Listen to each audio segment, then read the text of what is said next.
Hey everyone, hope you're doing great. Welcome back to my channel. In today's video, we'll dive into what if Deku was raised in Themyscira and trained by Wonder Woman. Smash that subscribe button, and be sure to peek at the description below. Let's begin. The night air over the Pacific was a lie.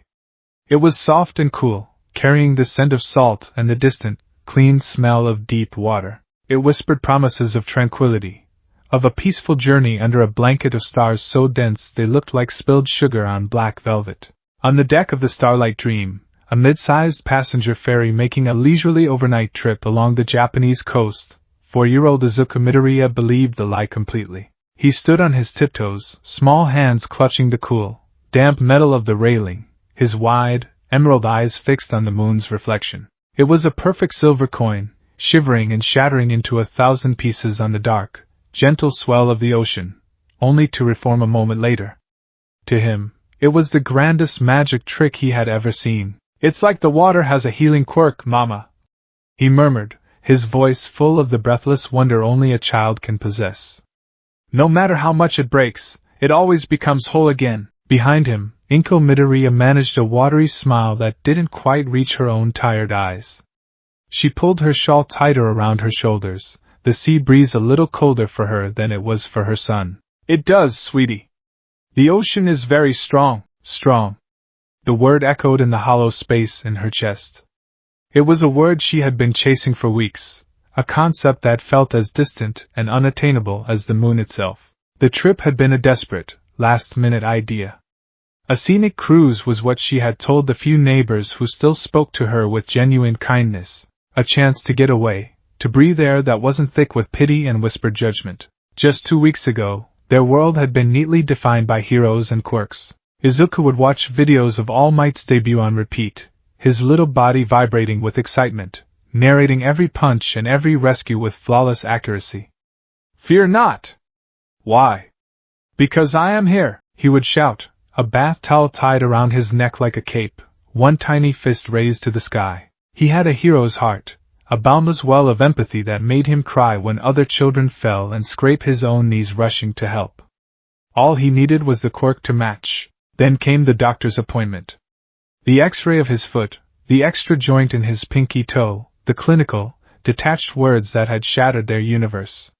"You should probably give it up," Izuku had cried, but his tears were the pure, hot tears of a dream denied. Inko's were different. Hers were the cold, creeping tears of a parent who sees the world's cruelty lining up to greet her child. The change in their neighborhood was immediate. The other mothers at the park would pull their children away, their smiles tight and strained. The boys who had once been Izuku's friends now called him Deku, the one who can't do anything. Useless. Every pitying glance, every condescending murmur, felt like a physical blow. So she had booked this trip, pouring a significant portion of their savings into the fantasy of escape. She had hoped the vastness of the sea would make their problems feel small, that the salt on the wind would scour away the pain. "Mama," Izuku said, turning around, his face alight with a familiar, analytical fire. "Do you think there are heroes who have water quirks? Like, they could be super strong on a boat. They could make a wave to push the boat faster, or make a whirlpool to stop bad guys. Or maybe they could even talk to fish, like in the cartoons. That would be a really useful quirk for rescuing people who fall in the water, right?" He was already taking mental notes, his invisible notebook filling with hero analysis. It was his favorite thing to do, a habit that both warmed and broke Inko's heart. He had the mind of a hero, the soul of a hero. He was just missing the one thing this world valued above all else. She knelt, straightening the collar of his little yellow raincoat. "I'm sure there are, Izuku. And they are very lucky to have such wonderful powers." His face fell just a fraction, the light in his eyes dimming. "Yeah, lucky." Inko's heart fractured. She pulled him into a fierce hug, burying her face in his unruly mop of green-black hair. It smelled of shampoo and the sea. "Oh, my baby," she whispered, her voice thick. "You are a hero to me. You are the greatest hero in the whole world." He hugged her back tightly, a small, solid weight in her arms. "I'm still gonna be one, Mama. I'm gonna be a hero like All Might. I'll just have to be extra smart and extra brave." Her tears finally came, silent drops soaking into his hair. It was the hope that killed her. That pure, indomitable, unbreakable will of his. The world would do everything it could to crush it, and her only job was to stand between him and the world. But she felt so small, so weak. Yes, you will. She choked out, forcing a conviction she didn't feel into her voice. You'll be the very best. It was then that the lie of the calm night began to unravel. It started subtly. The gentle rocking of the fairy grew more insistent, the rhythm changing from a lullaby to a nervous, jerky dance. The silver path of the moon on the water was no longer just shivering. It was being violently thrashed, torn apart by waves that were suddenly capped with angry white foam. A deep, resonant groan echoed from the bowels of the ship. Mama, what was that? Izuku asked, his wonder replaced by a flicker of fear. It's just the ship, sweetie, Inko said, her voice a little too high. She scanned the horizon. The stars were gone, devoured by a bank of clouds that were unnaturally dark, churning with a sickly, bruised purple energy. The wind, once a caress, was now a shriek, whipping her hair across her face and stealing the air from her lungs. This was no ordinary storm. It felt wrong, malicious. It felt like it was hunting them. An alarm blared, a jarring, electronic scream that cut through the howl of the wind. A voice crackled over the intercom, speaking rapidly in Japanese, the words distorted by panic and static. Unexpected, rogue squall, all passengers to muster stations, life vests. Chaos erupted. The few other passengers who had been on the deck cried out, scrambling for the doors leading inside. The ship gave a violent lurch, pitching them all to one side. Inko lost her footing, grabbing a railing to keep from falling, her arm protectively wrapped around Izuku. He let out a small cry of fear. It's okay. It's okay, baby, I've got you, she shouted over the maelstrom. The world tilted again, more violently this time. A wave, a monstrous, impossible wall of black water, rose up beside the ferry. It blotted out the sky, a liquid mountain crowned with furious white. For a timeless second, Inko could only stare in mute horror. It wasn't a force of nature, it was an act of war. Then it crashed down upon them. The sound was a deafening cataclysm of roaring water and screaming, shearing metal. The deck vanished beneath a torrent of churning, freezing seawater. Inko's grip on the railing was torn away, and she and Izuku were swept across the deck like leaves in a flood.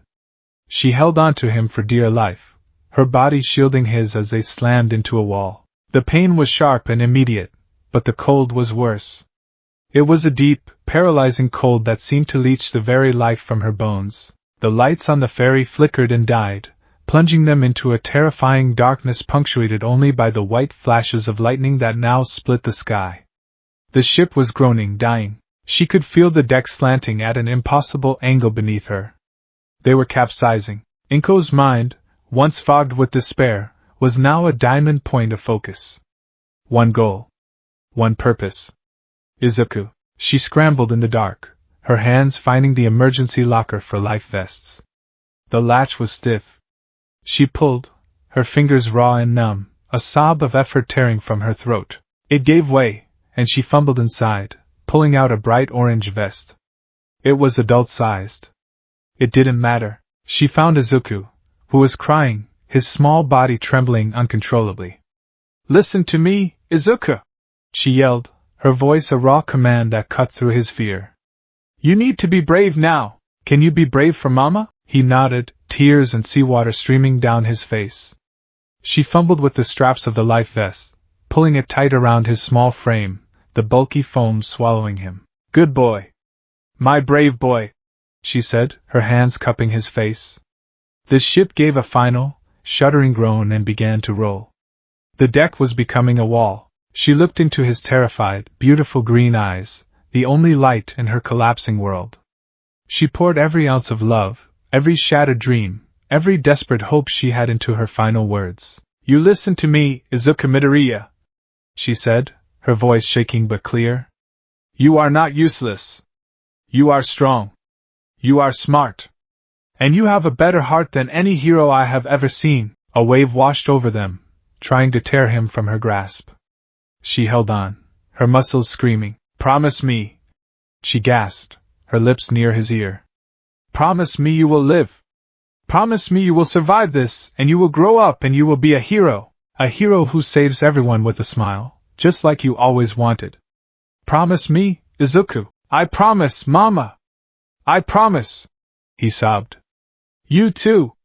We'll do it together. Her heart broke into its final, irreparable pieces. I love you more than all the stars in the sky, she whispered. The ship rolled completely. The sea, cold and black and final, rushed up to meet them. Inko used the last of her strength to shove him away from the sinking vessel, pushing him out into the open water where he wouldn't be dragged down.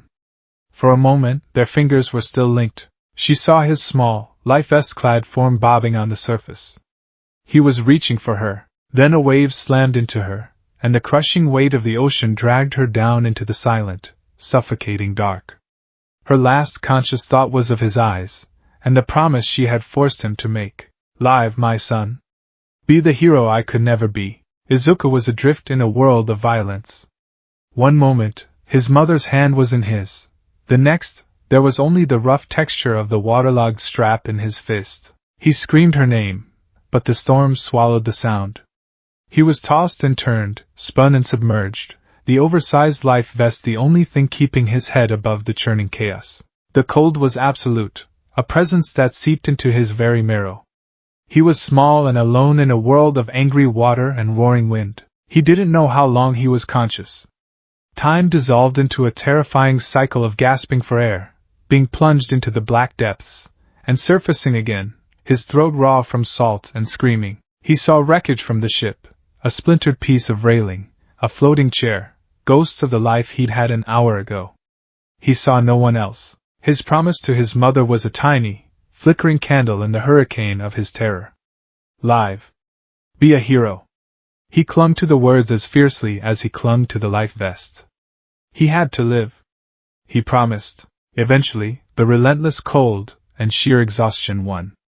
The fight went out of his small body. The terror faded, replaced by a strange, floating numbness. His eyes fluttered closed.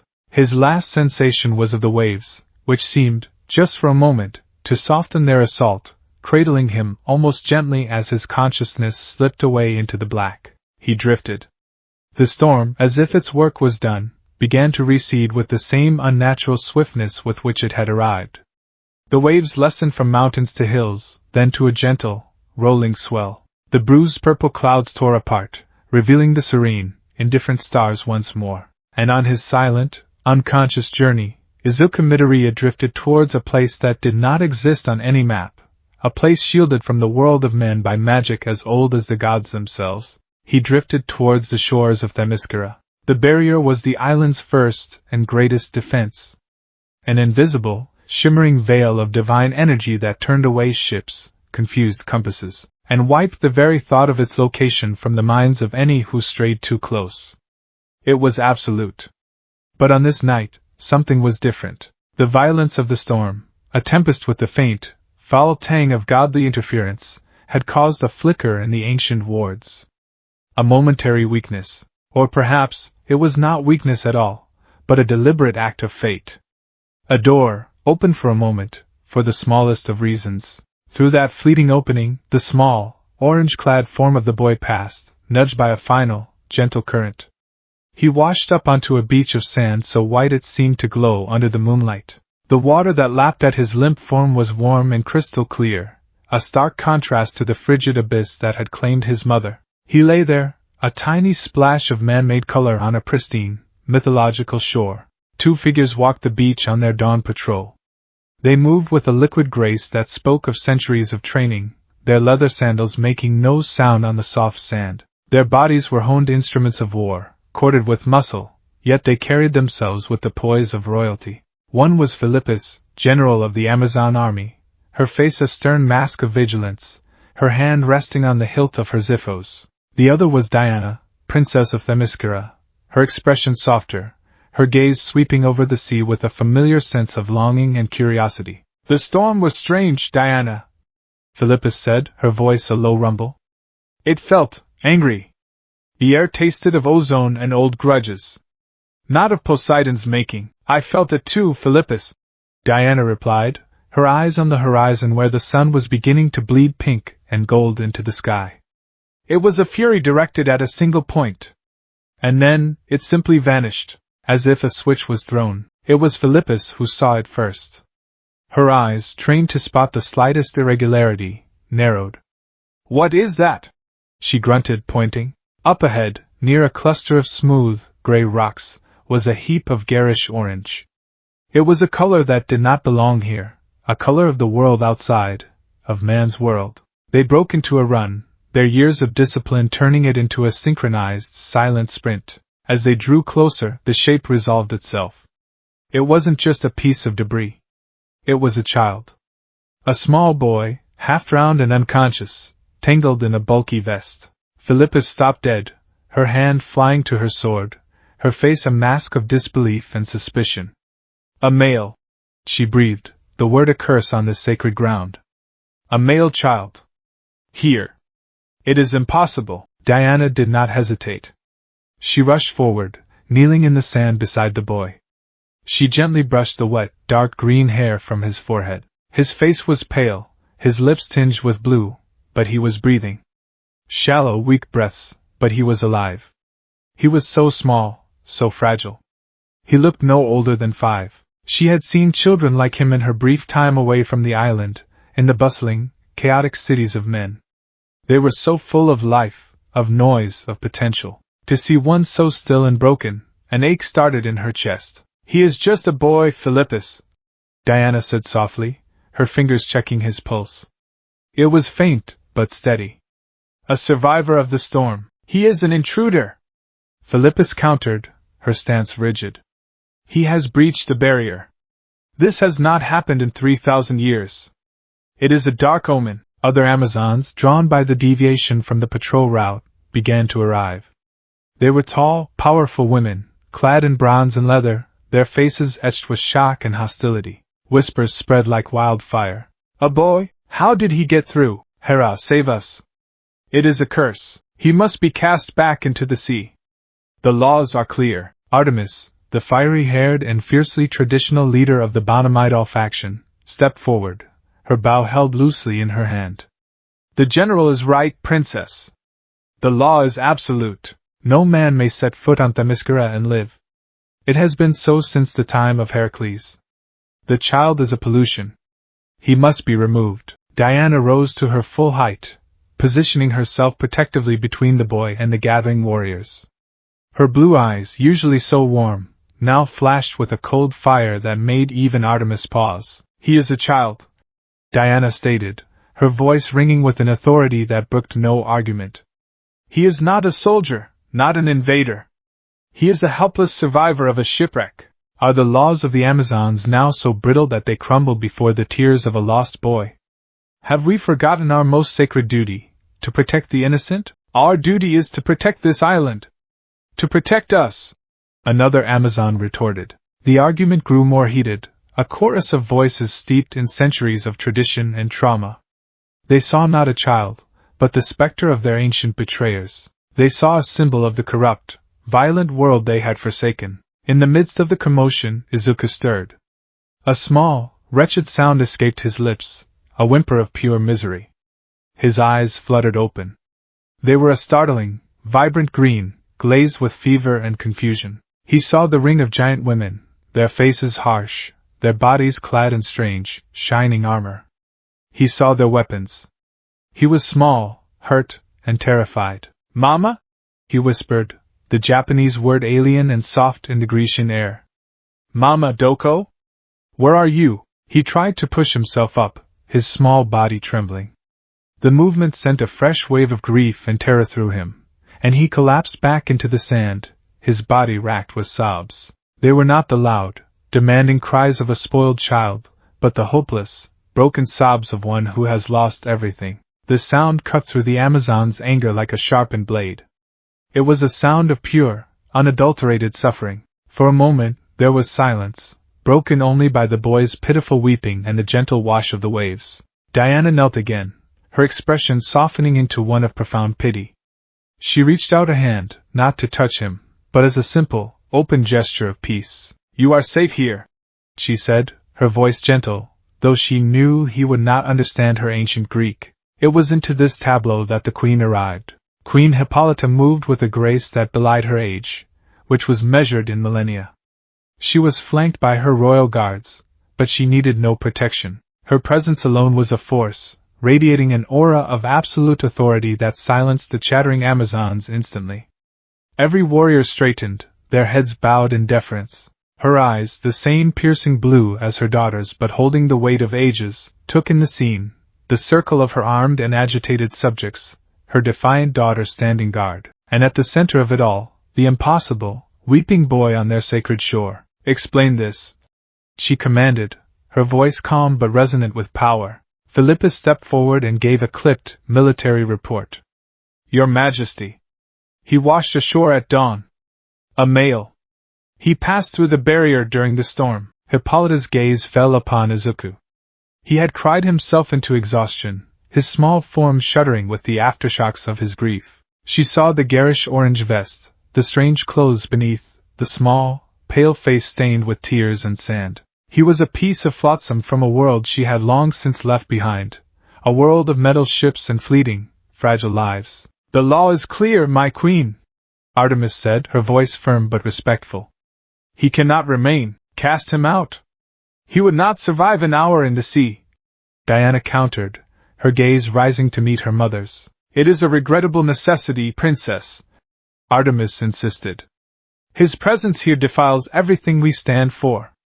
It is a crack in the foundation of our entire society." Hippolyta listened, her expression unreadable. She walked slowly forward until she stood directly over the boy. For a long moment she simply looked at him. She had seen the rise and fall of empires, the births and deaths of gods.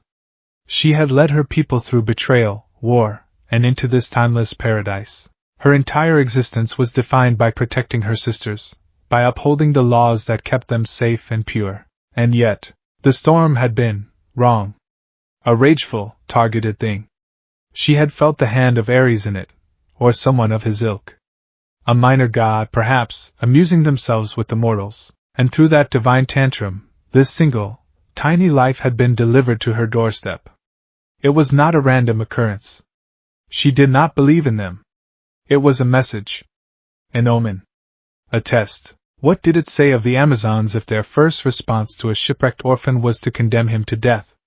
What had their paradise become if it had no room for a single tear of compassion? "He is hurt," she said finally, her voice soft. "He is grieving. He is alone. And he is a child." She looked up, her gaze sweeping over the assembled warriors. Her eyes were hard as diamonds. "We are Amazons. We were created by the gods to be a beacon of light in a dark world. We were betrayed by men, yes. We were enslaved, and we fought for our freedom. Our laws were written in the blood of that memory, to protect us from ever falling prey to the weakness and corruption of man's world again." She paused, letting the weight of her words settle. "But we were never created to be cruel. We were never meant to be monsters who prey on the helpless." She turned to her daughter. "Diana. You have walked in his world. You have seen their children. You know what they are." "They are innocent, mother," Diana said, her voice filled with quiet conviction. "They are full of hope. This one, I can feel it from him. A great sadness, but a will that burns like a forge even in his sleep." Hippolyta nodded slowly.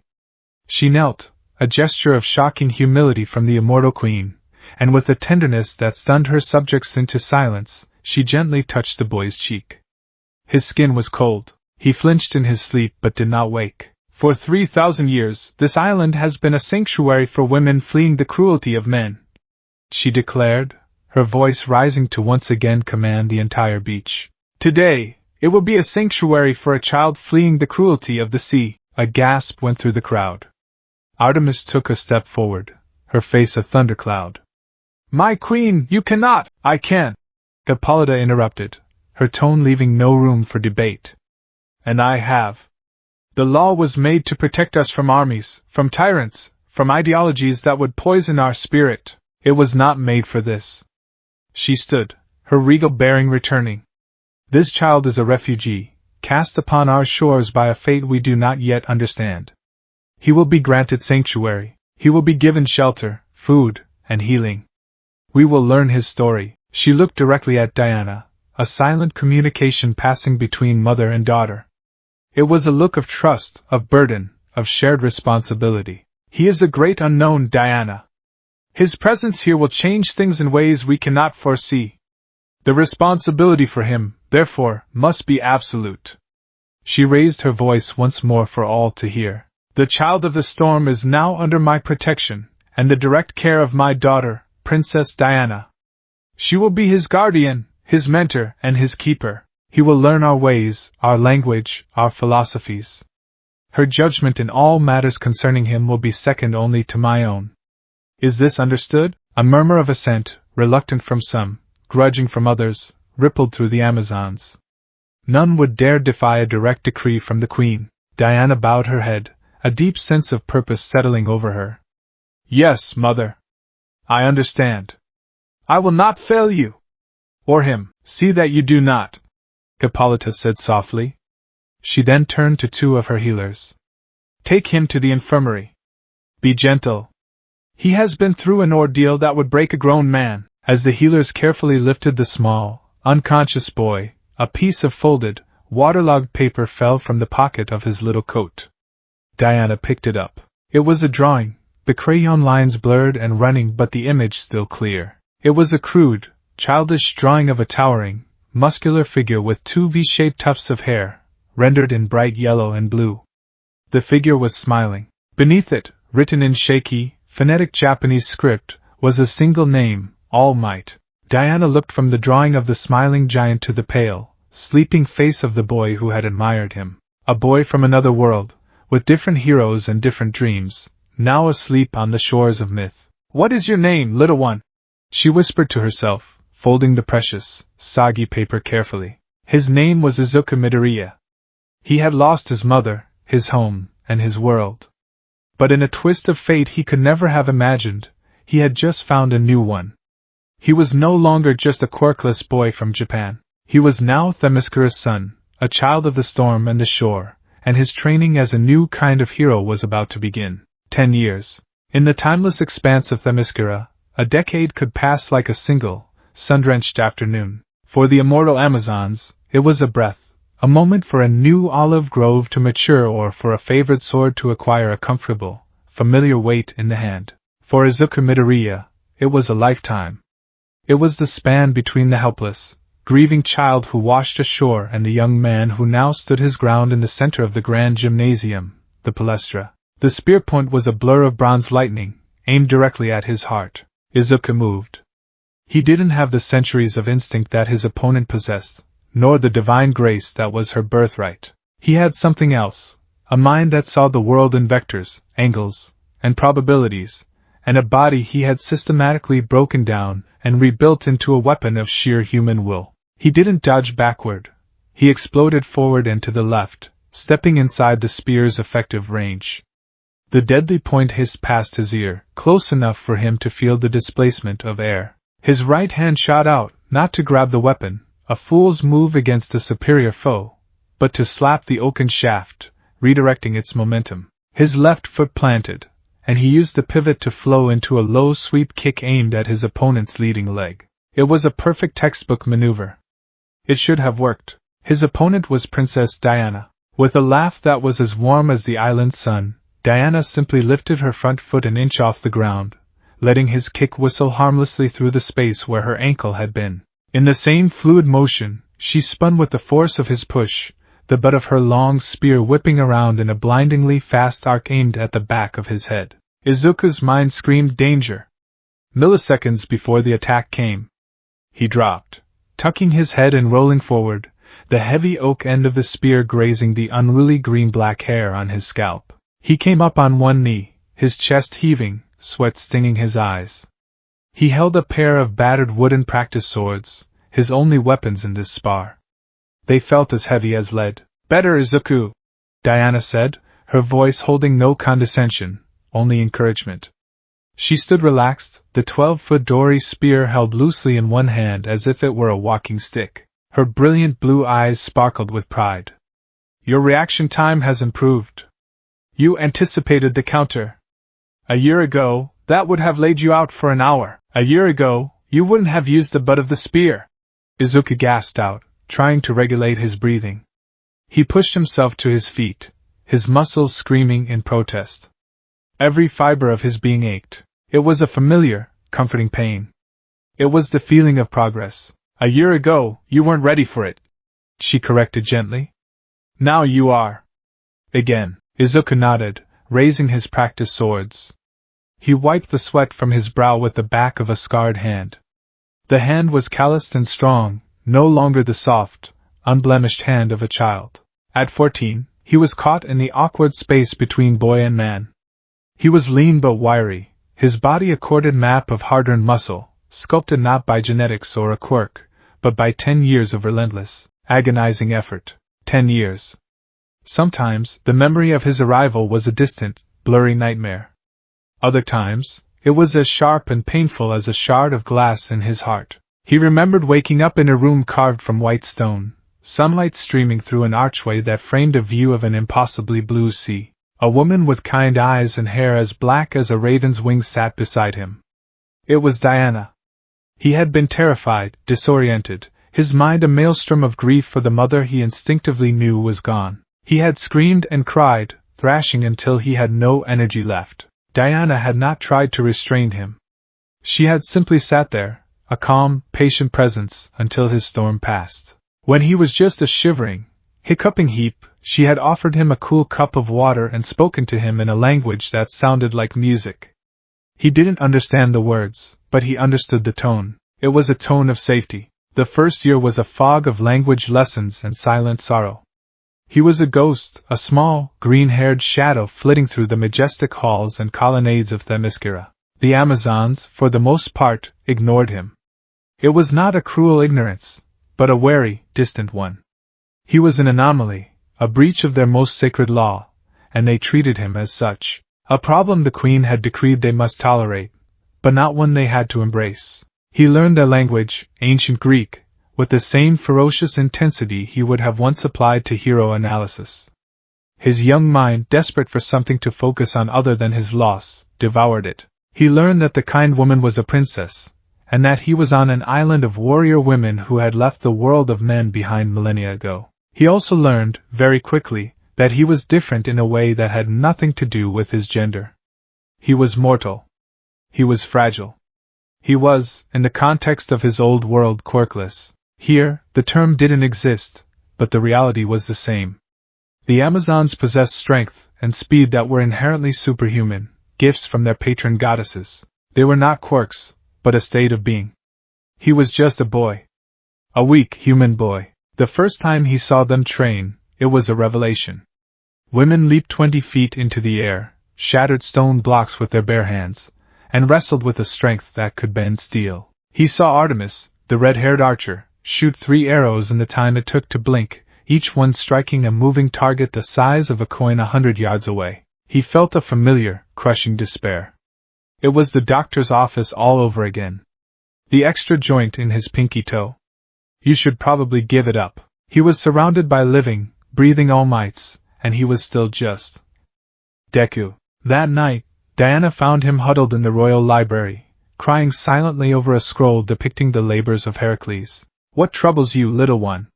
she had asked, her voice soft. "I'm weak," he'd whispered in his still halting Greek. "Like him." He pointed a trembling finger at a depiction of Iphicles, Heracles' mortal, non-divine twin brother, always shown in the hero's shadow. "Everyone here is a hero. I'm just me." Diana had sat beside him, pulling him into a comforting side hug. "Strength is not a single thing, Izuku," she told him, her words planting a seed in his fertile mind. "The strength of Philippus is in her command. The strength of Artemis is in her aim. The strength of my mother is in her wisdom. They are all different, yet all are essential to Themyscira. Heracles' brawn would have been useless without the cunning of Odysseus. Strength is not only what you are born with. True strength, the kind that lasts, is what you build." She tapped his forehead gently. "Your mind, Izuku. It is faster than anyone I have ever met. You see things others miss. That is a strength. And your heart," she smiled. "Your will, That is the strongest thing of all.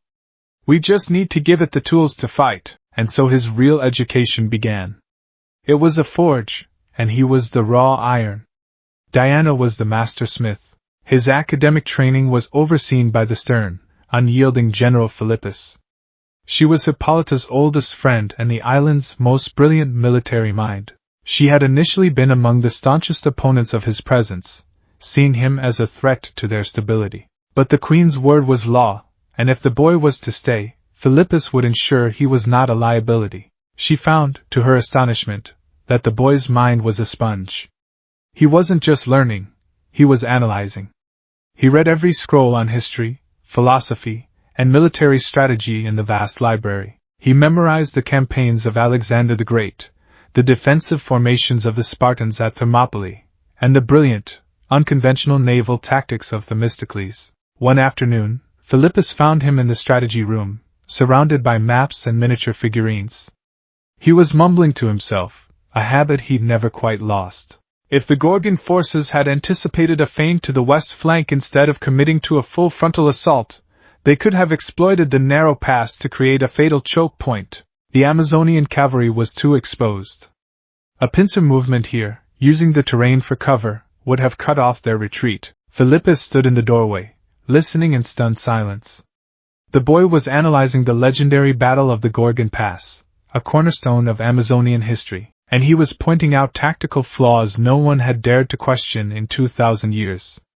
And he was right. She strode into the room, her shadow falling over him. Izuku jumped, his face flushing, expecting a reprimand. "Explain your reasoning, boy," Philippus commanded, her voice devoid of emotion. Hesitantly, Izuku walked her through his analysis, his words gaining speed and confidence as he laid out the strategic probabilities, the environmental factors, the psychological weaknesses of the opposing commander. He wasn't arrogant. He was simply presenting the data as he saw it. When he finished, Philippus was silent for a full minute. She looked from the map to the small, earnest boy whose mind worked like a divine calculating engine. "You have the mind of a strategist, Izuku Midoriya," she said, the words coming out as if they surprised even her. "A raw, undisciplined one. But the potential is there. From now on, your lessons with me will be more intensive." From that day forward, Philippus became his mentor in the art of war and leadership. She drilled him relentlessly in tactics, logistics, and battlefield assessment. She did not coddle him. She was a harsh, demanding teacher, but for the first time, someone other than Diana was looking at him with something other than pity or suspicion. It was respect. A cold, hard military respect, but it was a start. His physical training was Diana's domain. And it was hell. He was a human boy. He did not have the stamina of an Amazon. He did not have their strength, or their speed. So, he had to work 10 times as hard just to keep from being left in the dust.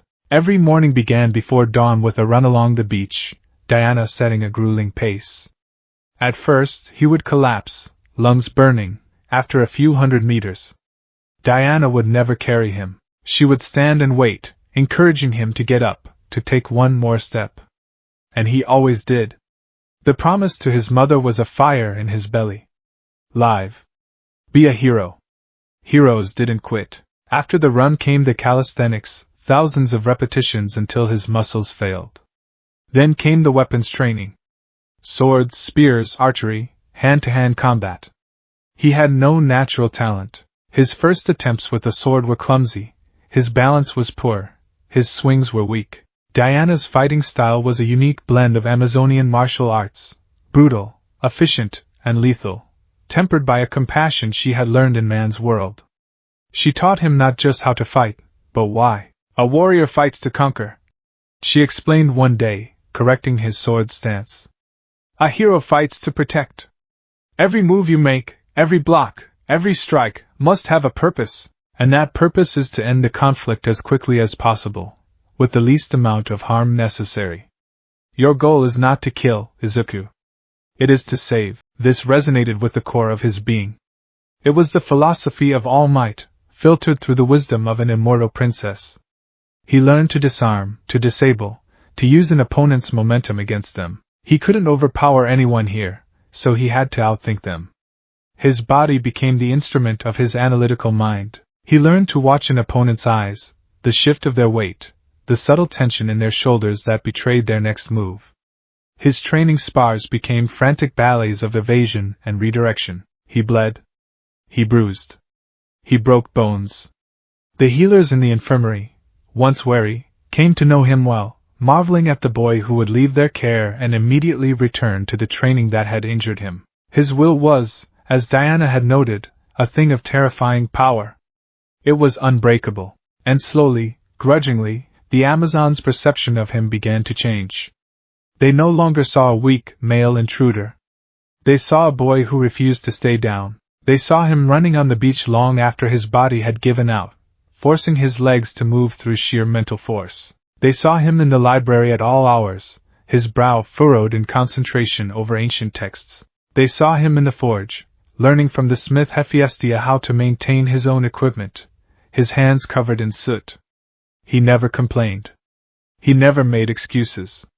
He just worked. The turning point came on the cusp of his 14th birthday. It was the day of the Pulmos, a biannual island-wide training exercise. It was a mock war, a complex game of strategy and combat prowess. This year, the objective was simple: 2 teams, red and blue. In the center of a dense, wooded valley stood a tall, obsidian spire. The first team to capture the opposing team's flag and hang it from the top of the spire won. Izuku, for the first time, was allowed to participate. He was placed on the blue team, led by Diana. The red team was led by the formidable Artemis. There was a murmur among the blue team warriors when his name was called. A liability. A weak link. His designated role was scout. He was small, and after years of training, he was light on his feet. His job was to observe, not engage, but Izuku had studied the terrain for weeks. He knew that valley better than he knew the back of his own hand. He had a plan. He tried to explain it to Diana's lieutenants, a group of powerful, proud warriors. A direct assault is what they'll expect, he'd said, pointing at the map. Artemis is aggressive. She'll use her archers to lay down suppressing fire and send her fastest warriors in a frontal rush. But the western ridge, it's treacherous, but it offers a concealed approach. If we send a small team, the boy speaks of tactics he has only read in scrolls. One of the lieutenants, a tall warrior named Lyra, had sneered. She was a traditionalist, one who had never hidden her disdain for him. This is a battle of strength and speed, not of dusty maps. Leave the strategy to the warriors, child. Diana had silenced her with a look but did not overrule her. It was a test for Izuku, and he had to pass it on his own. The exercise began. As Izuku had predicted, Artemis launched a ferocious frontal assault. The valley floor erupted into a maelstrom of mock combat. The clang of bronze on bronze echoed through the trees. Izuku, his heart pounding, ignored the main battle. He was a scout. So he would scout. He moved through the dense forest like a phantom, his small frame allowing him to use paths and gain trails the larger Amazons couldn't. He carried no sword, only a coil of rope, a small shield, and a bag of metal caltrops he'd fashioned himself. He reached the western ridge and began his climb. It was dangerous, the rock face sheer in places. But he was agile, and his low center of gravity was an advantage. From the top, he had a perfect view of the entire battlefield. He saw Artemis's command post, lightly guarded. He saw her reserve forces, waiting to be committed. And he saw a lone warrior, Lyra, breaking from the main battle. She was making a wide flanking run, heading for the blue team's flag. She was fast, powerful, and no one on his team had spotted her. Izuku's mind raced. He couldn't fight her. In a direct confrontation, she would break him in seconds. His orders were to report back. But by the time he got back to Diana, it would be too late. Lyra would have their flag. A hero fights to protect. He looked at the terrain between him and Lyra.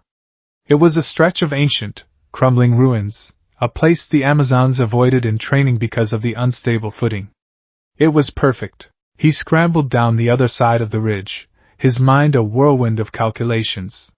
He moved with a desperate purpose, his hands and feet finding holds as if by instinct.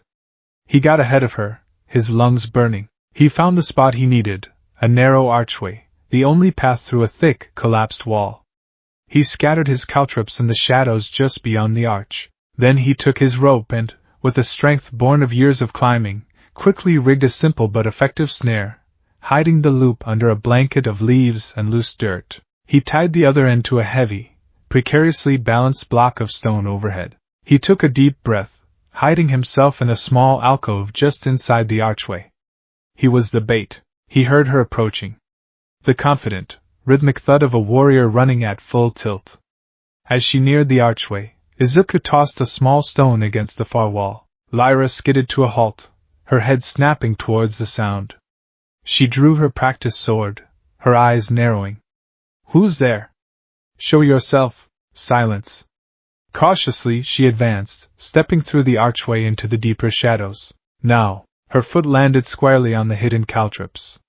She cried out in surprise and pain, her forward momentum carrying her right into the snare. The loop tightened around her ankle. The rope went taut, and the heavy stone block, dislodged from its perch, came crashing down. It didn't fall on her. Izuku had aimed it perfectly.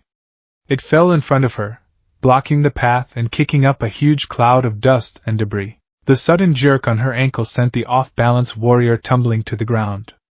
She was tangled, disoriented, and her path was blocked. Before she could even process what had happened, Izuku was on her. He didn't attack. He burst from the dust cloud, vaulted over her prone form, snatched the sheathed short sword from her belt, and was gone, vanishing back into the ruins before she could even get a clear look at him. He had disarmed her. He had trapped her. He had not laid a single hand on her. Lyra sat up, spitting dust, her face a mask of pure fury and utter humiliation. She looked at the caltrops, the rope, the fallen stone. It wasn't a fight. It was a mathematical equation, and she had been the variable he had solved for. Izuku ran. He ran faster than he had ever run in his life, his heart a frantic drum against his ribs. He looped around the battlefield, using his knowledge of the terrain to stay hidden. He reached his team's command post just as reports of Lyra's disappearance were coming in. He found Diana fending off two of Artemis's warriors. He didn't shout. He didn't announce himself. He saw an opening. While Diana was parrying a high strike, Izuku slid in low, using Lyra's stolen sword to hook the ankle of the second attacker, sending her sprawling. The momentary distraction was all Diana needed. She disarmed the first warrior and put her foot on the chest of the second, ending the fight. She looked down at Izuku, who was panting, holding a sword that wasn't his. "Izuku? What happened? Where is Lyra?" "Trapped. In the western ruins." "Disarm," he gasped out. "Artemis's command post is lightly guarded. Her reserves are clustered here. It's a feint. The real attack is coming from the east. We have to move the flag guards now." Diana stared at him. The other Amazons stared at him. In his eyes they saw not the timid boy, but a field commander giving a report. Diana's lips curled into a slow smile. "Do as he says," she commanded her lieutenants. What followed was the stuff of training legend. Guided by Izuku's real-time battlefield analysis, the blue team repositioned their forces, thwarting Artemis's surprise attack. Then, while the red team was overextended and confused, Diana led a small, elite squad, with Izuku as their guide, on the very route he had suggested earlier. They moved through the treacherous western ridge, bypassed the chaotic main battle, and stormed Artemis's command post. They captured the red flag with almost no resistance. They hung it from the obsidian spire just as the sun was beginning to set. The blue team had won. In the aftermath, as the warriors gathered, a furious Lyra finally limped into the clearing, her face dark as a thundercloud. She pointed a trembling finger at Izuku. He defeated you." A stern voice cut through the air. General Philippus strode forward, her gaze fixed on Izuku. She had observed the entire exercise from a high vantage point. "He defeated you without landing a single blow. He used his mind, the terrain, and your own aggression against you. He then proceeded to give tactical intelligence that won this battle for his team." She stopped in front of Izuku, who stood frozen, expecting punishment for his insubordination. He looked small and frail next to the towering general. Philippus looked down at him. Her severe expression did not change, but something in her eyes had. The cold respect was still there, but it was now joined by something else. A flicker of awe. In the old tongue of my ancestors there is a word, Philippus said, her voice carrying across the silent crowd of warriors. Thrasos. It means courage. Boldness. The kind of unflinching nerve that stands against impossible odds. Guts. She placed a heavy hand on Izuku's shoulder. It was the first time she had ever touched him. You are no longer Izuku Midoriya, the lost boy. You have been forged on this island. You have earned your place. From this day forward, among us, you will be known as Thrasos. A murmur went through the crowd. But this time, it was not one of suspicion. It was one of acknowledgement. Lyra, her face still red with shame, gave a short, stiff nod. Artemis, a true warrior who respected skill above all else, clapped him on the back hard enough to make him stumble. A clever victory, boy. Well earned. Diana beamed, her pride so radiant it seemed to outshine the setting sun. She pulled him into a crushing hug, lifting him off his feet. Thrasos, she whispered in his ear. I like it. It suits you. Back in the present, standing in the palestra, Izuku Thrasos readied himself again. The memory of that day was a warm coal in his chest. He had earned his name. He had earned his place, but he had not yet earned the right to be complacent. My stance, he mumbled, falling back into his analytical habit. It's too wide. It gives you a target for the sweep and slows my pivot for the counter-spin. I'm compensating for a lack of core strength with a wider base, but it's a vulnerability. Diana smiled. You see it. That is the most important part. But it is not just your core strength, Thrasos. It is your will. You are still thinking like a human. You think in terms of limits, of what your body cannot do. You must learn to think like an Amazon. To command your body to do the impossible, and have the will to make it obey. I'm not an Amazon, Diana, he said, the words a simple statement of fact, no longer holding the sting of despair they once did. I don't have your gifts, you have your own, she replied, her expression serious. She took a step back and lowered her spear. The spar was over. Your mind. Your empathy. And a will forged in loss and determination, these are not lesser gifts. They are simply different. Now come. Your lessons with Philippus are not over, and I believe today she means to teach you the fallacies of the phalanx formation against the more mobile cavalry. You'll enjoy it. He did. He spent the next 2 hours in a heated, passionate debate with the general, using miniature figurines to illustrate his points, his mind alive and crackling with energy. He lost the debate, but he learned more in those 2 hours than he could have in a year of simple reading. Later that evening, Izuku sat alone on the same stretch of beach where he had first washed ashore.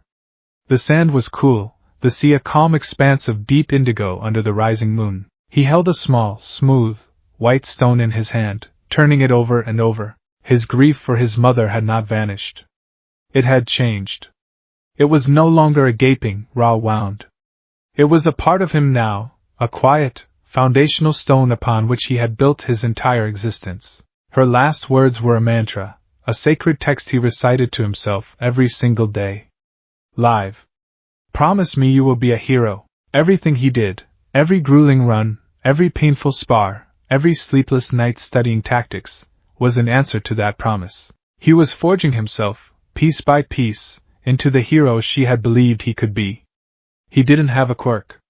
He didn't have divine blood. But he had an Amazon's training. He had a general's mind, and he had a will of iron. Diana found him there, walking silently up behind him. She sat beside him in the sand, her presence a familiar comfort. Thinking of her? She asked softly. Izuku nodded, not looking away from the sea. Always. I wonder, if she could see me now, would she be proud? She would be in awe, Izuku, Diana said with absolute certainty. She gestured to him. Look at you. You have endured what no other man could. You have earned the respect of a people who had every reason to cast you out. You have made this island, a place of gods and legends, your home. You have done more than just live.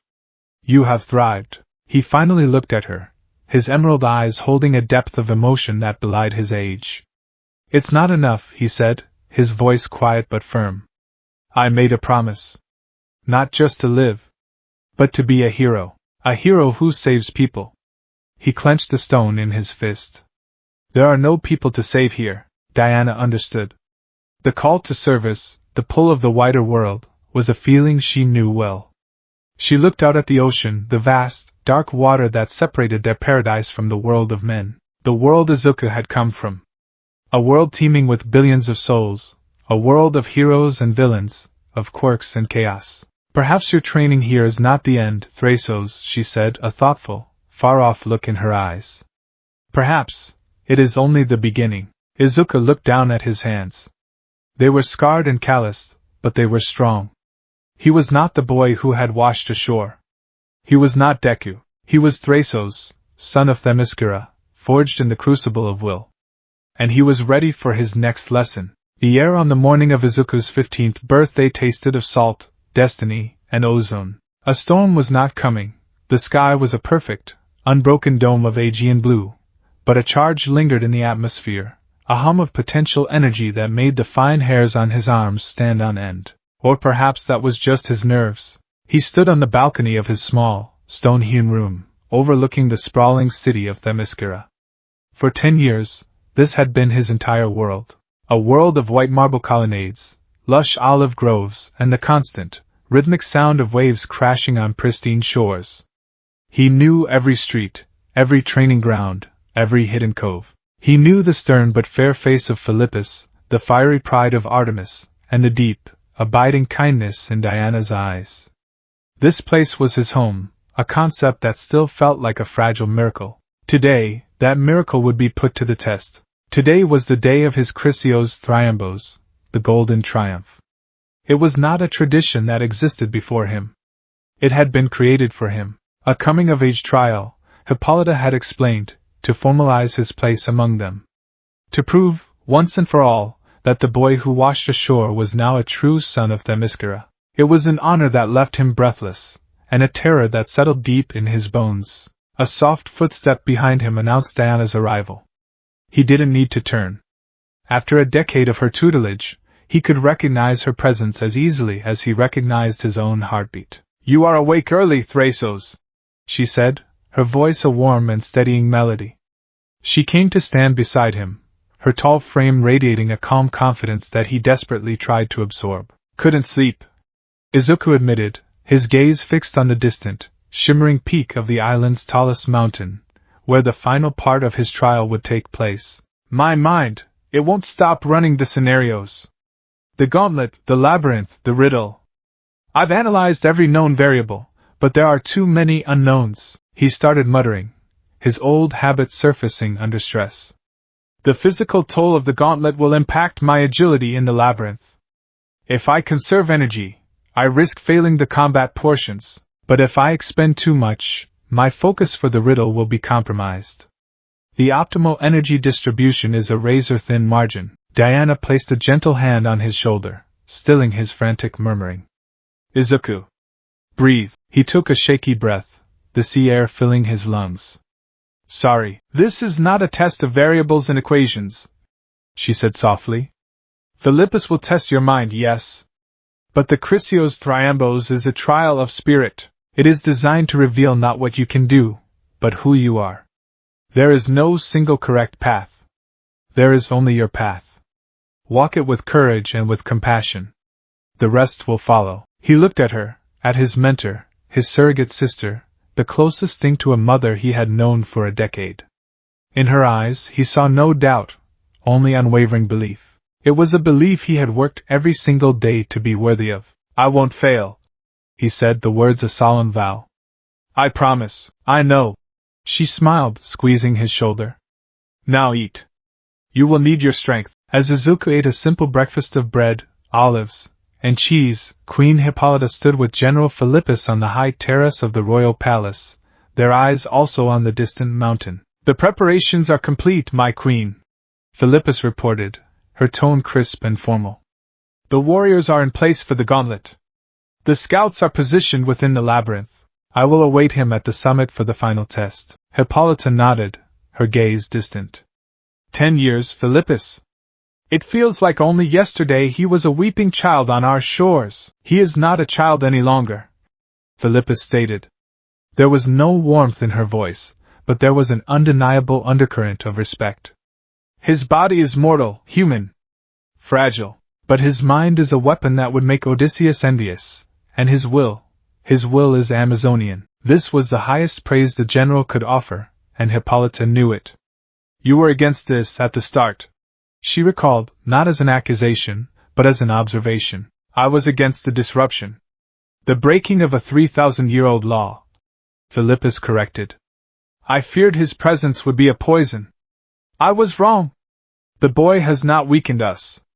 He has challenged us. He forced us to look beyond our traditions and see the spirit behind them.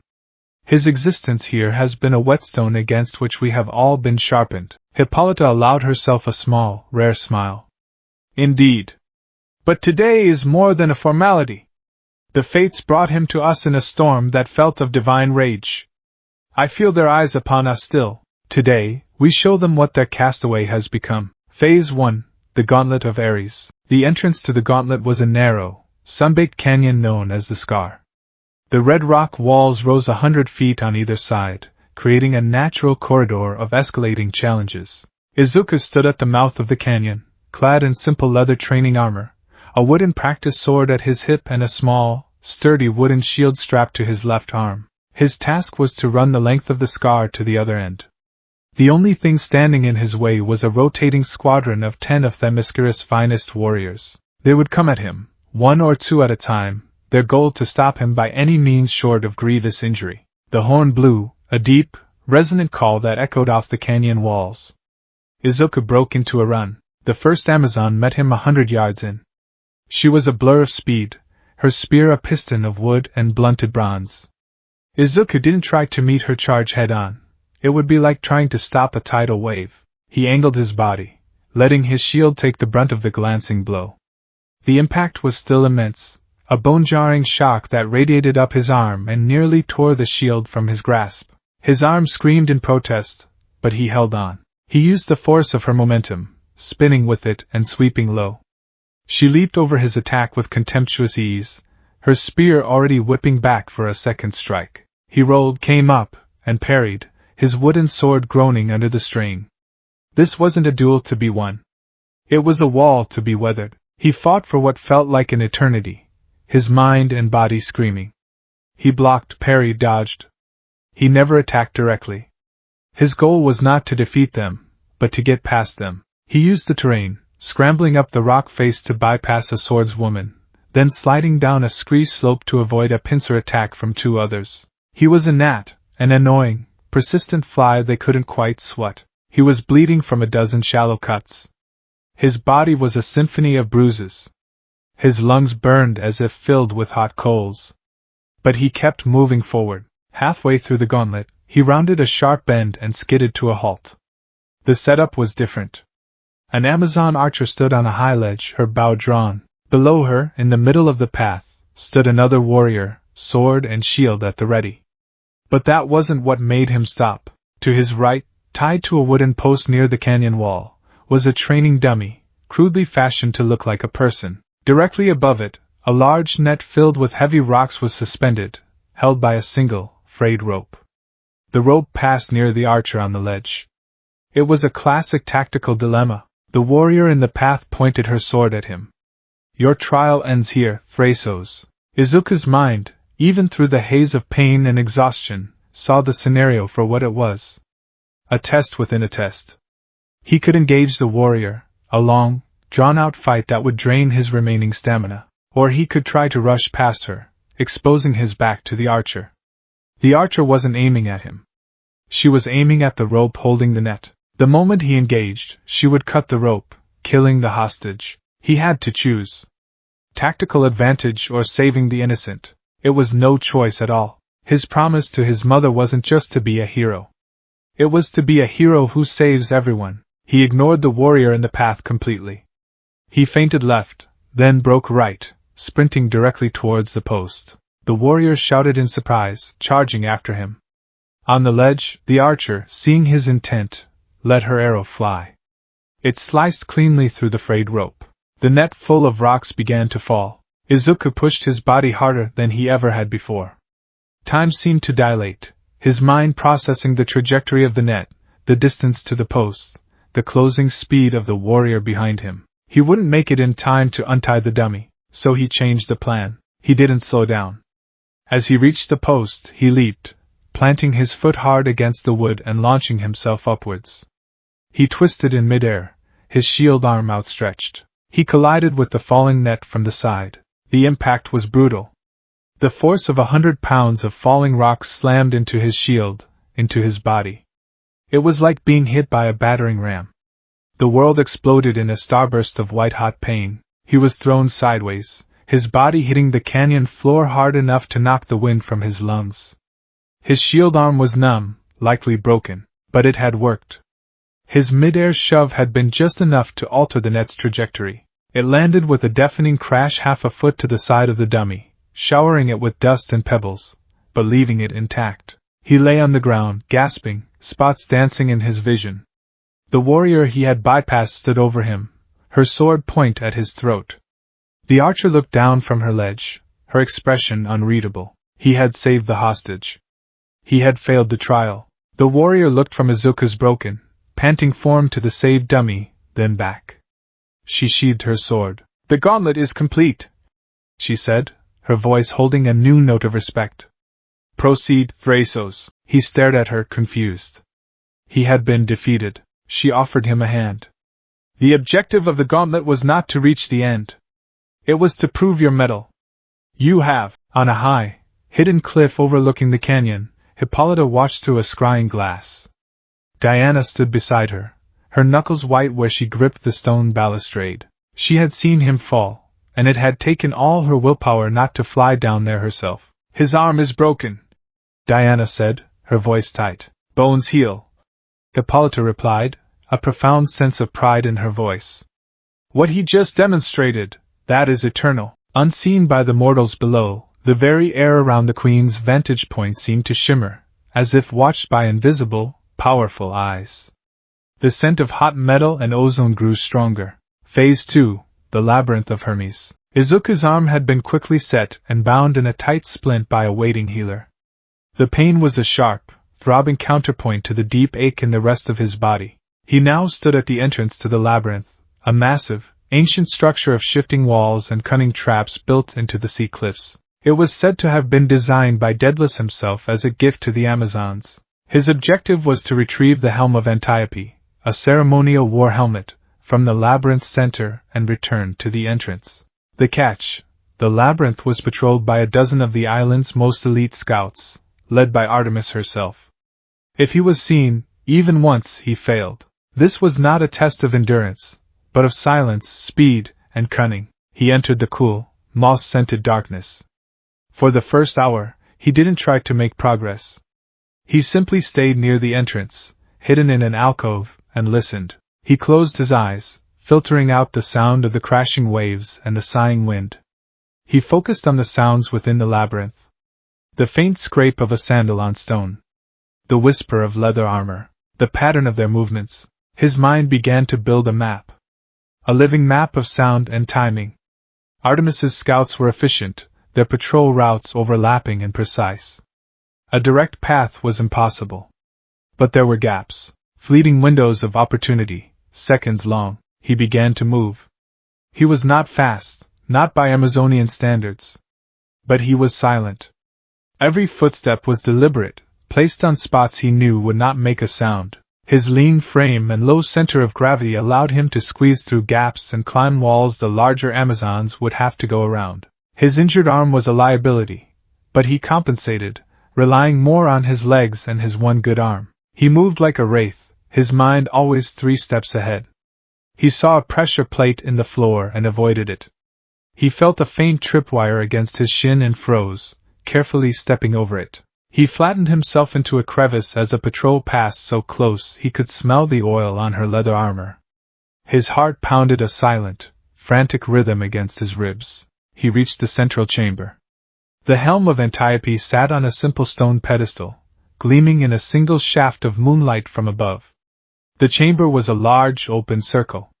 There was no cover. 2 guards stood motionless on either side of the pedestal. It was a trap. The moment he stepped into the light, he would be seen. He backed away into the shadows, his mind racing.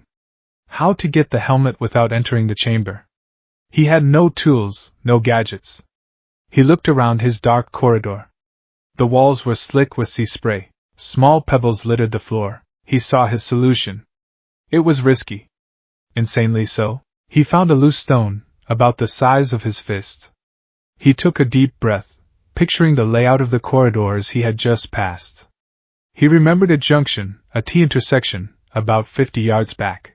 With his good arm, he hurled the stone as hard as he could, not into the chamber, but back down the hallway he'd come from. It clattered and echoed, the sound unnaturally loud in the silence. In the central chamber, the 2 guards reacted instantly. "Intruder!" one hissed, and they both charged out of the room, heading towards the sound. The moment they were gone, Izuku darted into the light. He snatched the helmet from the pedestal, his heart soaring. He had done it! A voice, sharp and clear as a hawk's cry, came from the shadows above. "Clever boy." Izuku froze, his blood turning to ice. He looked up. Perched silently on a ledge high in the chamber, blending perfectly with the shadows, was Artemis. She held her bow, an arrow nocked but not aimed at him. She had been there the whole time, watching. He had never detected her. He had failed. "You created a brilliant diversion," Artemis continued, leaping down from the ledge and landing as softly as a cat. "You used my own scout's discipline against them, but you failed to account for the hunter who remained still." She circled him, her eyes sharp and assessing. "You have the helmet. But you are caught. What do you do now, Thrasos?" Izuku's mind, which had been celebrating a victory, was now scrambling for an escape. He couldn't fight her. He couldn't outrun her. He was trapped. Defeated. He looked at the legendary archer. He looked at the helmet in his hand. He had retrieved it. That was the objective. The second part was to return to the entrance undetected. He had failed that part. The trial was over. But the prompt was, "What do you do now?" It wasn't a declaration of failure. It was a question. Another test. He thought back to Philippus's lessons. When faced with an unwinnable scenario, redefine victory. He bowed his head to Artemis, a gesture of respect. Then, with a calm deliberation that surprised even himself, he held out the helmet to her. "I surrender, Lady Artemis," he said, his voice clear and steady.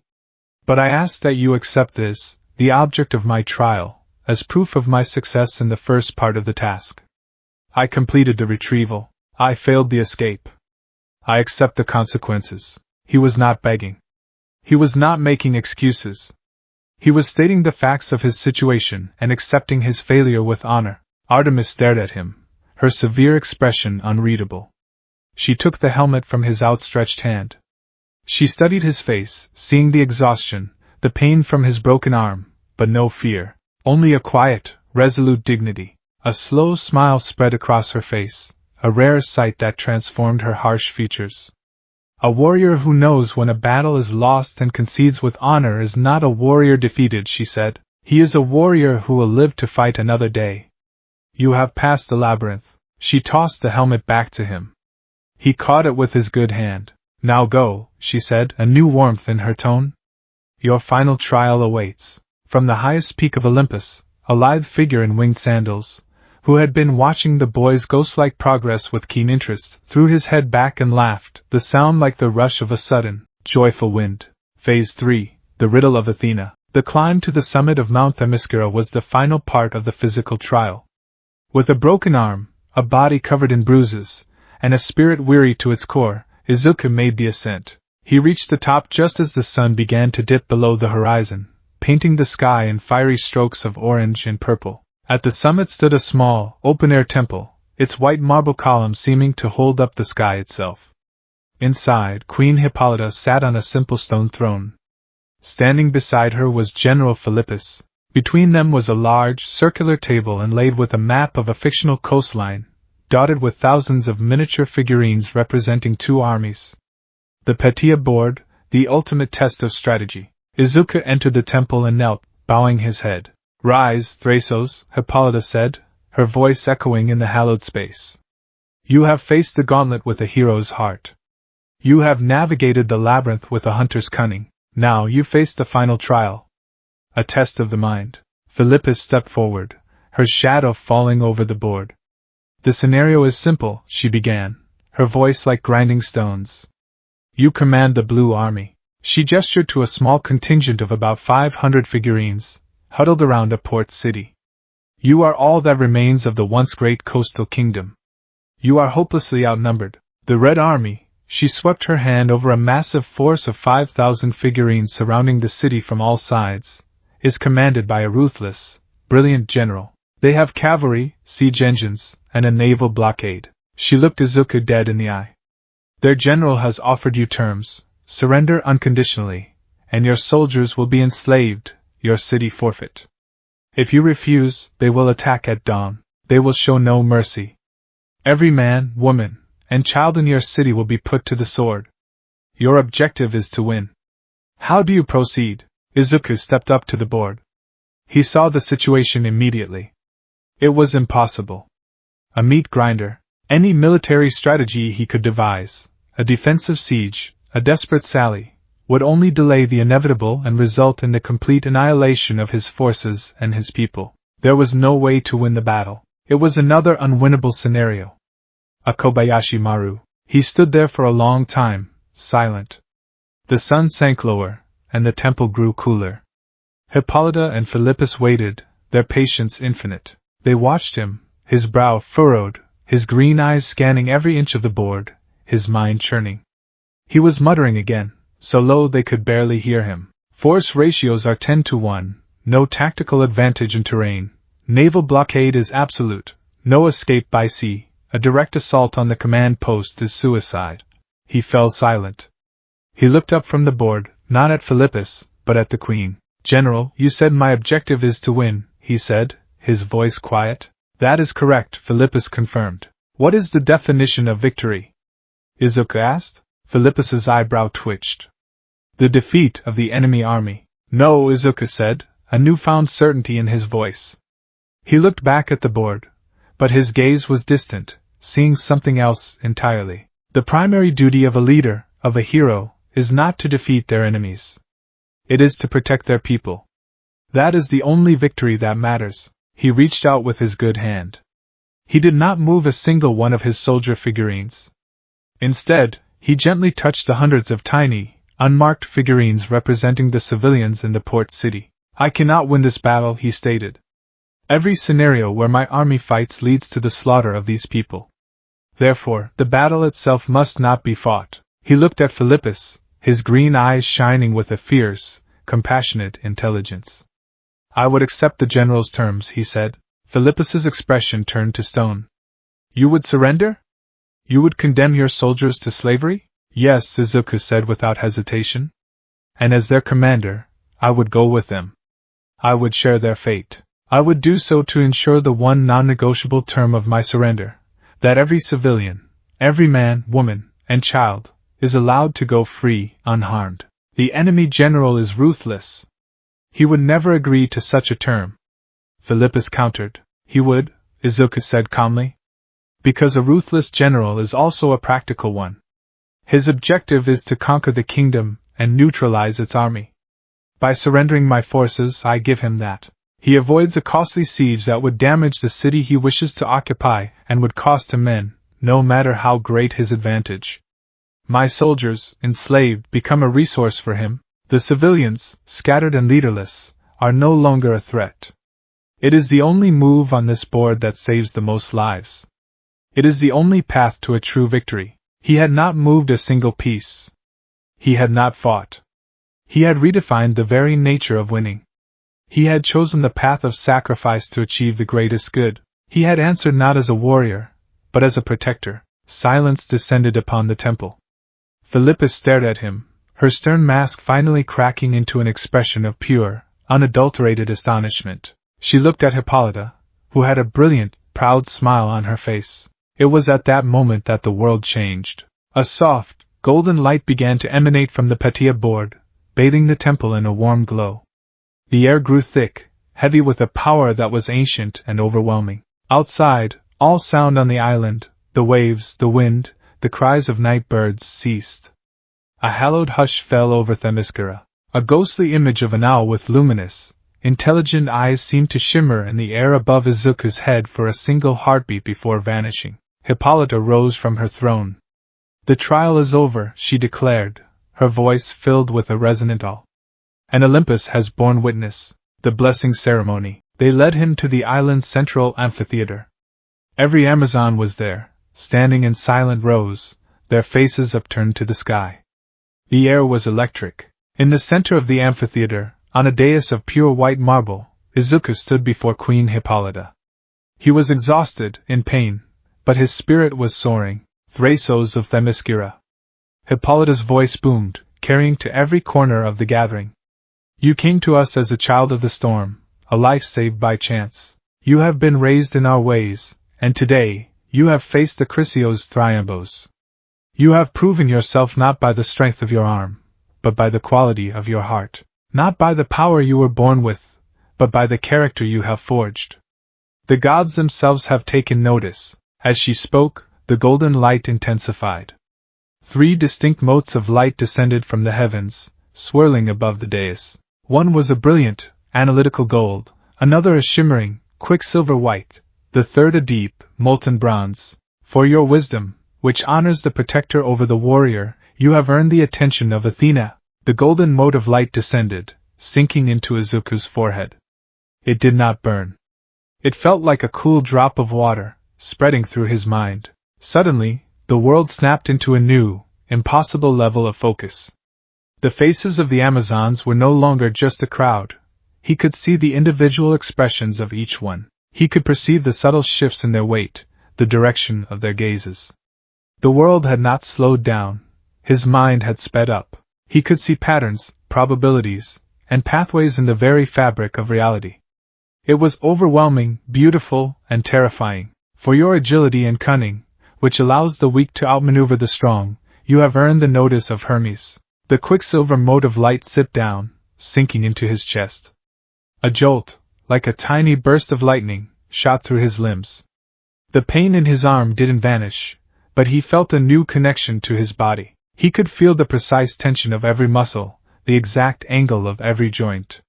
It was as if the clumsy interface between his mind and his body had been replaced with a flawless, instantaneous connection. He felt a profound lightness, a potential for movement that went beyond mere athletics into the realm of pure physical poetry. "And for your hands, which seek to build and protect rather than destroy," Hippolyta's voice softened, "and for your spirit, which understands that true strength lies in empathy, you have earned the respect of Hephaestus." The final, molten bronze mote of light did not enter him. It descended before him, solidifying. From the crowd, Hephaestia, the master smith of the Amazons, walked forward. Her face, usually stern and soot-stained, was filled with a divine reverence. She carried 3 items that glowed with a faint internal light. She knelt before Izuku, offering them to him. The first was a pair of bracers. They were fashioned from a silvery bronze metal he didn't recognize, inscribed with intricate patterns that seemed to shift and move. When he slid them onto his forearms, they resized themselves, fitting him perfectly. They were light as leather but felt utterly, completely indestructible. The second was a shield. It was round, slightly larger than his old wooden one, made of the same impossible metal. On its face was a stylized rendering of the Themysciran eagle, its wings spread protectively. It was light, perfectly balanced, an extension of his arm. The last item was a lasso. It was a simple, braided rope of pure, shimmering gold. It felt warm to the touch. "The smith god does not grant you his strength," Hippolyta explained, her voice soft. "He grants you his craft, an intuitive understanding of structure, of mechanics, of how things are built, and how they can be undone. These bracers will withstand any blow. This shield is your guardian. And this," she gestured to the lasso. "This is not Diana's lasso of truth, which compels the truth to be spoken. This is the lasso of empathy. It compels a different, deeper kind of honesty. Izuku looked at the golden rope, a question in his eyes. Should you bind another with it, Hippolyta said, they will not be forced to speak words. They will be forced to feel. They will feel the emotional weight of their actions, the consequences of their deceptions, the pain their lies cause others. It is a weapon not of coercion, but of understanding, a weapon of empathy. A tool to make people understand each other.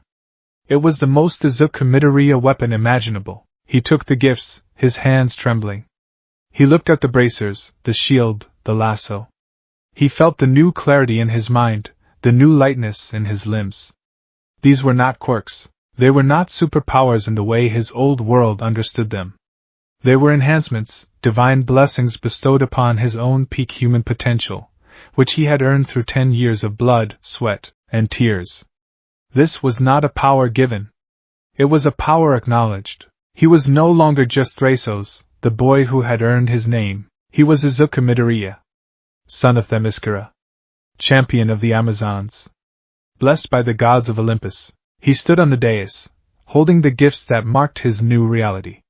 He looked out at the sea of powerful women who were his family, at the princess who was his mentor, at the queen who was his guardian. He thought of the promise he had made to his mother, in a different life, on a different sea. Be a hero. Now, for the first time, he truly believed he could be. The year that followed Izuku's Chrysios Thriambos was one of integration. The divine blessings had not made him an Amazon, but they had elevated him, sanding away the rough edges of his human limitations, and allowing his hard-won skills to shine with an almost supernatural brilliance. He was no longer the boy striving to keep up.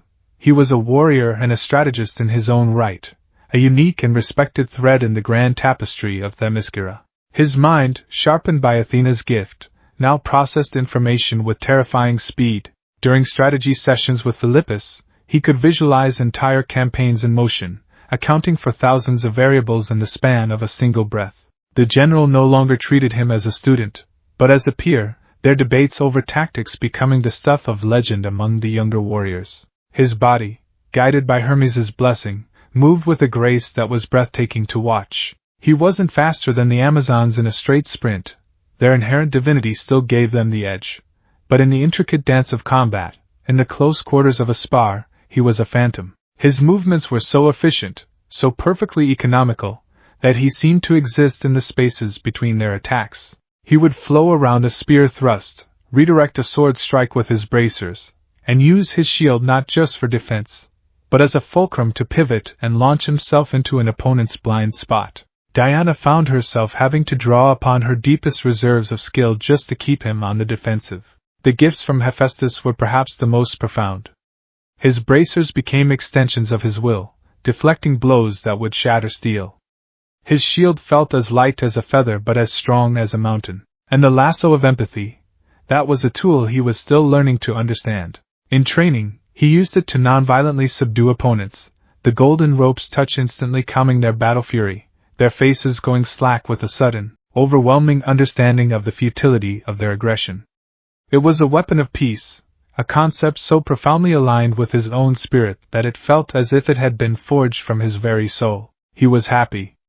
For the first time in his life, he felt a sense of belonging that was absolute, a peace that was deep and unshakable. The hole in his heart left by his mother's loss had not vanished, but it was now filled with the love and respect of an entire nation of warrior queens.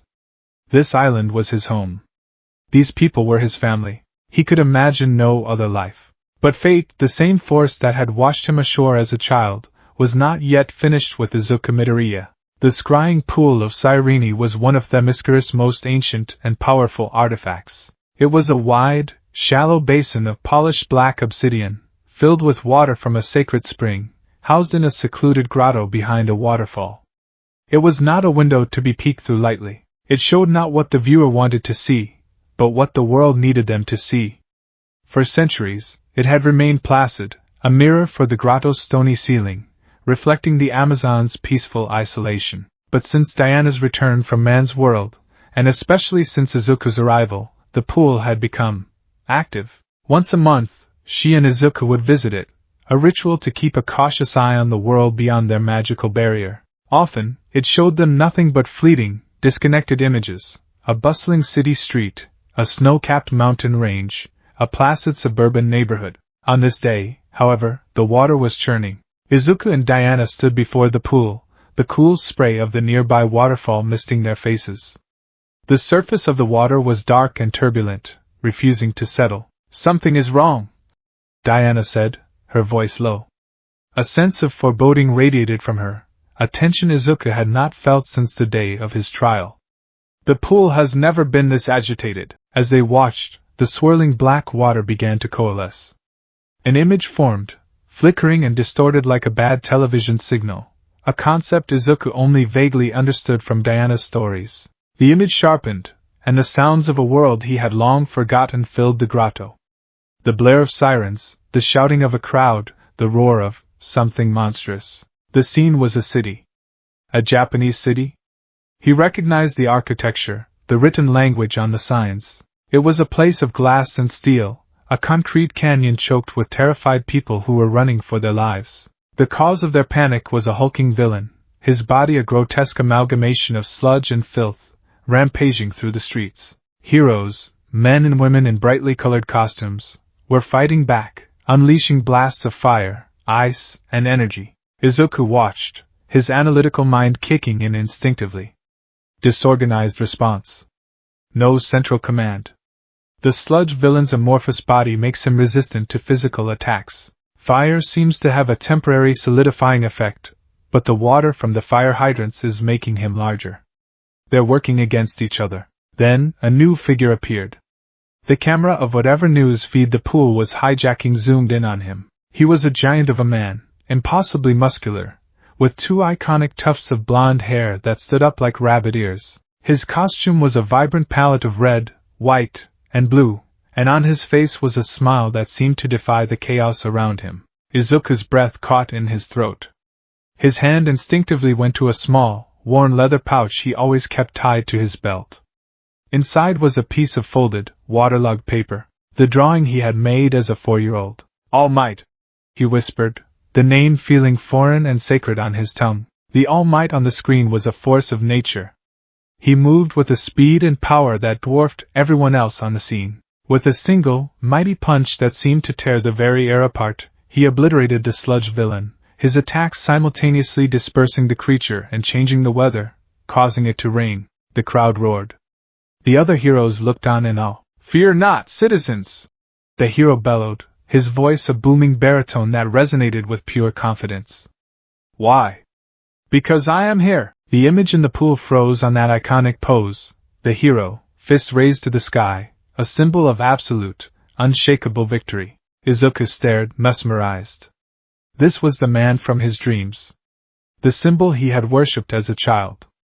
The reason he had wanted to be a hero in the first place. He was even grander, even more powerful than his 4-year-old mind had remembered. But Diana was not looking at All Might's victory.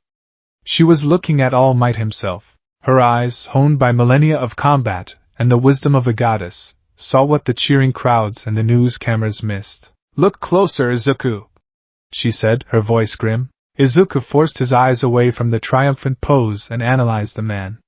He saw it then. A subtle tremor in the hero's hand. A sheen of sweat on his brow that was more than just exertion, and a fleeting, momentary wince of pain that he concealed with a widening of his smile. But the most telling sign was the steam.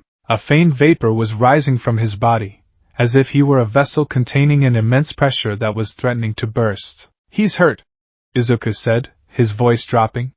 "He's hiding an injury. A severe one.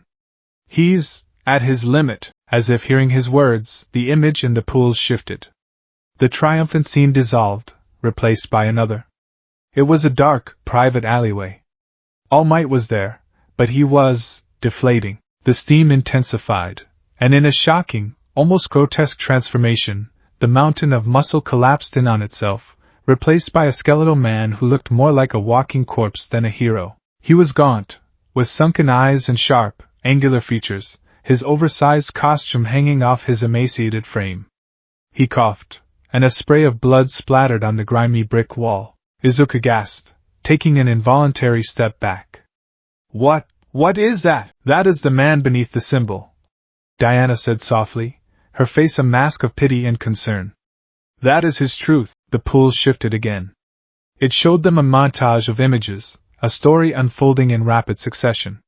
They saw a shadowy figure with a face like a skull, a man who seemed to embody pure evil. They saw a cataclysmic battle that had torn a city district apart, the fight that had clearly given All Might his devastating injury. They saw headlines from Japanese news sites, villain activity at an all-time high. Crime rates surge. Public confidence in heroes wavering. The final image was the most chilling. It was a close-up of All Might's face, his true, skeletal form. He was speaking to someone unseen. The audio was clear. 5 years ago, that battle took my stomach. My respiratory system is shot. The surgeries have worn me down. I can only be a hero for about 3 hours a day now. The world sees the symbol of peace, but the truth is, the symbol is fading. And I haven't found a successor. The image dissolved, and the pool returned to its placid, obsidian state, leaving only the reflection of 2 stunned faces. Silence descended in the grotto, thick and heavy. The only sound was the steady rush of the waterfall. A successor. The word echoed in Izuku's mind. The world's greatest hero, the pillar that held up an entire society, was crumbling. And when he fell, the world he protected would fall with him. The rising tide of villainy they had just witnessed was proof of that. A feeling he hadn't experienced in a decade began to churn in his stomach. It was a strange, unsettling mixture of fear, responsibility, and a deep, aching pull. He looked at his hands, the scarred, capable hands of a warrior. He thought of the gifts he had been given. A mind to see the path, a body to walk it, and tools to protect the innocent. He thought of his training, his trials, his purpose. He thought of his mother, her face, a hazy memory from a lifetime ago. Her last words, a promise etched onto his soul. Promise me you will live. Promise me you will be a hero. A hero who saves everyone with a smile. He had lived. He had become strong. But he was not a hero. Not yet. A hero, as Diana had taught him, was someone who fights to protect. And the people of his birth world, the world All Might was struggling to hold together, were in desperate need of protection. They just didn't know it yet. The calling was no longer a whisper. It was a roar. Yue Hai, Izuku said, the words breaking the heavy silence. Diana turned to him, a knowing, sad look in her eyes. Izuku, it's the best hero academy in the world, right? He continued, his voice gaining strength, his mind already piecing together a plan. It's in Japan. It's where All Might went. If I want to help, if I want to honor the promise I made, that's where I need to go. I need to learn about their laws, their society. I need to become a licensed hero. I can't protect people if I'm an outsider, a vigilante. I have to do it the right way. He looked at Diana, his green eyes blazing with a fierce, newfound purpose. You taught me that a hero's duty is to serve humanity. All of humanity. Not just Themyscira. Diana's heart ached. She had known this day might come. She had seen the same fire in his eyes that she saw in her own reflection whenever she looked out at the sea. The desire to help, to mend the broken world of men, was a powerful, irresistible force. She had raised him, trained him, loved him as a brother. The thought of him leaving the safety of their island for the violent, chaotic world that had orphaned him was terrifying. But to deny him this would be to deny the very core of who he was. It would be a betrayal of every lesson she had ever taught him. You are right, she said, her voice thick with emotion. It is your calling. And it would be wrong of us to stand in your way. She managed a small, brave smile. But you cannot go alone. The world of men is complicated. You will need a guide. The throne room was silent save for the crackling of the brazier fires.